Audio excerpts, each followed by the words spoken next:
How's it going, guys? This is Victor with the BOB trading team. So today actually was a no trade day. So I took zero trades. I came and I clocked into the market at about 8 o'clock, 8:15 like I normally do.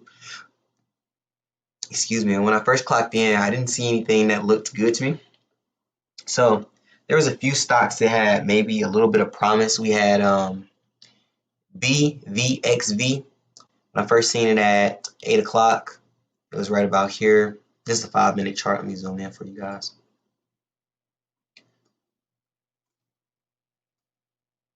I seen it at 8 o'clock, right about here. It downtrended for a while. Well, not for a while, about 5 minutes. Then it popped back up, and it actually made a nice move. It went up about a dollar. But if you watch any of the previous videos, I don't trade stocks under $4 just because the range and the move typically isn't worth it, in my opinion. Everybody trades differently, but I do my best work on stocks that are $4 or more. So I don't trade stocks under $4. And I seen this, and watching this move go up and watching this stock go higher and higher and higher it's easy to get caught in FOMO, like the fear of missing out. You're like, man, the stock's going up without me. I could have been in. I seen it. I've been watching it. I charted it. I know what to do. And then you just watch it keep going up. But it can also go the other way. You can get in, and this stock can plummet, like right here, like where it went from 232 down to 175, and you're like, man, I don't even trade stocks under $4. Why did I do that? So it works both ways. So this is where discipline comes into play. Sure, I could have bought it right here, or I could have bought it anywhere along this move, but I would have been more disappointed in myself if this stock turned out to be a losing trade than anything. Like, this stock could have went to the moon, and I still would have felt a little bit of bad just because I broke my own trading rules. And normally when I break my trading rules, I end up with red days. That's why I came up with the rules that I do follow. The rules were created to help me become a more consistent trader, to cut my losses, to get in at certain points, to trade certain stocks, certain setups. It helps with the consistency. So when you start breaking those rules and lose self-discipline, things things go out of whack. You go from trading to more of gambling. At that point, it's like, oh, you hope it goes up because you're not trading based off your normal strategies. So yesterday, I did actually have a little problem with FOMO. I said I wouldn't be pre-marketing, and the stock went up. A stock I was looking at yesterday went up like $2, and I was like, man, it's going up. And then I got in. I ended up taking a slight loss on it, but I wasn't mad about the loss. I was more mad that I told myself I wouldn't pre-market and I actually ended up doing it. So many of us struggle with the emotional part of trading, the technical analysis, the charting, all of that stuff. That'll come over time, and I'm not gonna say it wasn't that difficult for me to pick it up. I think I'm pretty good at technical analysis now. It took me a few months to get the hang of it, but once I got the hang of it, I can do it in my sleep now. But the emotional part of trading, that's the hard part. Cutting losses, admitting that you're wrong, taking profit, not getting greedy. That's when the real struggle comes in. So today was a no trade day. And I told somebody that. They was like, oh man, I made a couple dollars today. I was like, oh man, I'm happy for you. It was like, how did you do? And I was like, it was actually a no trade day for me. They was like, man, really? What? Like, oh man, you watched the market and you didn't get anything? And I was like, yeah, they sound disappointed. But I was actually happy. You have to change the way you look at things. I look at no trade days as if I made zero mistakes. I didn't see anything I like, and instead of trying to force a trade, I just didn't take any trades, because it doesn't matter how well you do at technical analysis. You can't turn a bad setup into a good setup. The market's going to do what it wants to do.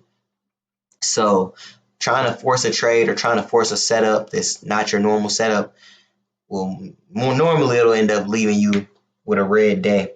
So instead, I didn't see anything I liked. I didn't see anything that met my qualifications above, $4 to $8, great volume. Usually I prefer for it to have a news catalyst. That's not always, but I do. So nothing met my qualifications. So I looked at it. I stayed on until about 9:05. This actually jumped up some more at no, I stayed on to what time? I stayed on to 9:35, my bad. This actually spiked up at 9:30 and went on a, where did it go from? About 290 to about what 349, so almost 50 cents, something like that, 50 60 cents, something like that. And it wasn't very tempting to me. Normally stuff like this would get me. I would be like, oh my God, I gotta get in. I'm missing all this. I could have bought 2, 3, 4 thousand shares, man, and made a ton of money. But you can't look at it like that. You have to look at it like, does this meet my qualifications? If you have to give it a grade, what grade would you give this? Like, I only want to trade A+ setups. That's not always a choice or an option, because A+ setups don't always come. So sometimes you end up trading B+ setups, but I don't want to trade anything that I view as less than a B+ setup. I looked at this and I viewed it as probably a C, maybe a C+ at the best, and that wasn't interesting to me. Like, that didn't do anything for me. If it would have been a green trade, it would have been like, okay, cool, but I broke my rule. So now next time I see an A+ setup, I might not take it because I can't trust myself to do what I'm supposed to do. So no trade days, you have to change how you look at them. You have to look at them as if you did the right thing. You took no trades. As long as you're not taking no trades because of fear. Like, don't let the market scare you into not taking trades. If you see a clear setup that you've traded and it has a track record of being a great setup for you, then you jump in, you take it, and you find out if you're right or you're wrong. And if you're wrong, you cut your losses and you come back the next day or the next trade. But don't look at it and be like, oh man, I don't know what it's going to do, because you never truly know what the market's going to do. True, there are patterns and you can try to understand and recognize the patterns, but the market is random. Each trader can affect the market in a different way, and there's millions of people trading every day. So you might see a setup and another person can see something completely different. Like, I like to trade, and just an example of this, because somebody told me this and I didn't believe it. I'm like, man, if I see it, everybody else sees it. I was talking with this trader the other day, and I was like, yeah, man, I like to usually buy the break of VWAP. That's a good place, a good entry over the volume weighted average price, get in close. Hopefully it goes up, with volume, it goes up. Good news, Cal. That's a good entry in my opinion. He was like, VWAP, what is that? I'm like, the volume weighted average price. He's like, no, I don't know what that is. Never used it, never heard of it. So I was like, man, there's no way me and him are looking at the same thing. So what I view as a great entry, he doesn't see, and he doesn't even know about it. So he might, where I think I should be getting in, he might try to short, so he can really and if he buys more shares, he can outbalance what I do. Like, if I buy 500 shares at the break of VWAP and he shorts 1,000 shares at the break of VWAP, his 1,000 shares just outweigh my 500 shares. So it's more people trading than us, obviously, but he just wiped out my 500 shares. So you have to know and take into account that everybody doesn't see what you see, and just because it looks like it might work doesn't mean it's going to work. So don't let fear of not knowing what's going to happen keep you from doing it. If it's a good setup, you think it's a whatever you trade. I trade A+ and B+ setups. If you think it's an A+, B+ setup, it works for you, it has a track record of working in the past, take it. Set a risk requirement, like if it hits this certain price or it hits this certain percentage, I'm going to cut my loss. And it didn't work, and then figure out what went wrong and then come back and try to fix it the next day. But don't feel as if a stock goes up without you, you missed an opportunity, because there's millions and billions of stocks, and there's no way you can be in all of them. So there's always going to be an opportunity that you miss out on. So just focus on the right opportunities. That way, when they do come, you can have a great day, take the profit, and you can get in them confidently. Like today, not trading this setup brought me a lot of confidence. I know I can trust myself when I do see a good setup, something I trust. I know I can take it and I'll get in without fear, because today I didn't see anything I liked and I didn't do it.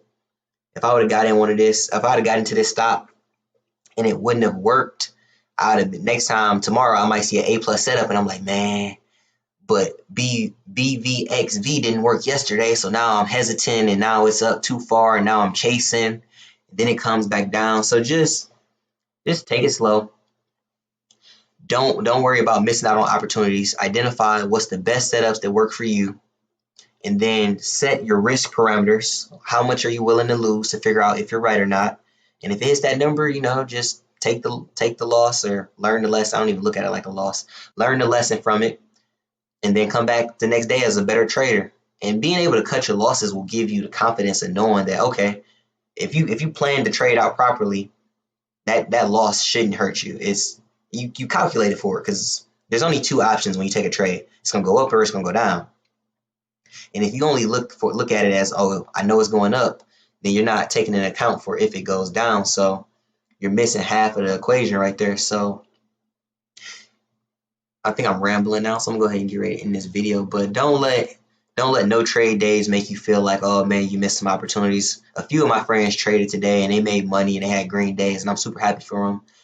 But overall, the market didn't look good. I didn't see any setups that worked for me. I didn't like anything. And today, instead of sitting in front of a computer screen all day, I shut it down at 9:35. I went, worked out, hit some golf balls, hung out with some of my friends, and that was it. And I'm gonna come back tomorrow, and if I see a setup that I figure is an A plus, B plus setup, it meets my criteria, I'm gonna take it. I'm gonna take it without hesitation because I know I can trust myself to do what I'm supposed to do.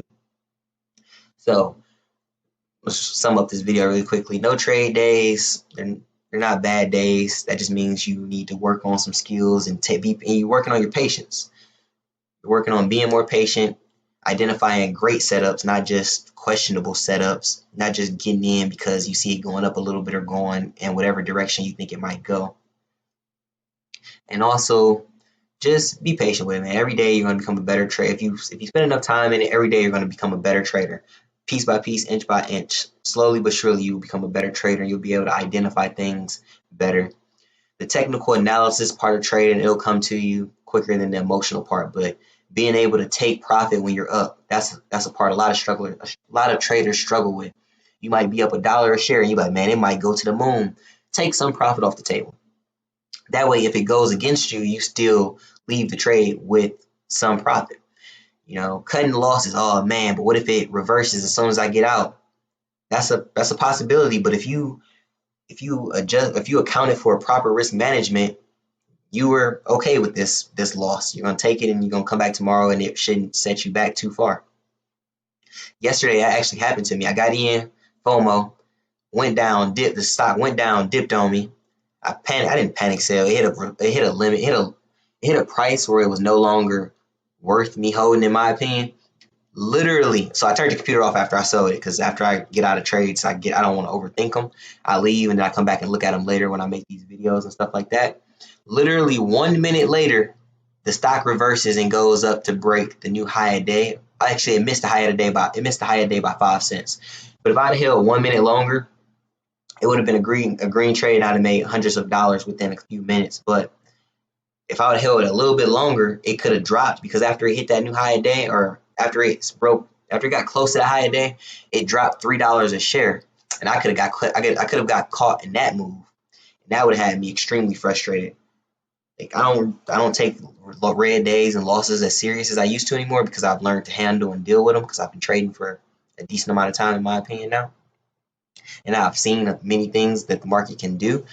But losing $3 a share, that would have had me very angry. So I was happy with the losses I took. It was acceptable loss. I went on with my day, didn't think about it, came back, looked at it, seen what I did wrong, what I could have done better, and then came in today, didn't see anything I liked, and I didn't take any trades. So if you have any questions, feel free to leave comments in the bottom.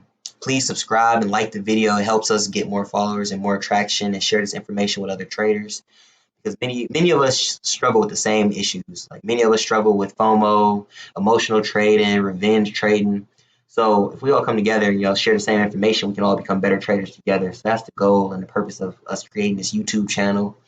And also, in the bottom of this description, there will be a link to our website where you can purchase the course, where we talk about revenge trading, emotions, technical analysis, support resistance, whole bunch of different stuff that I think may help you become a better trader.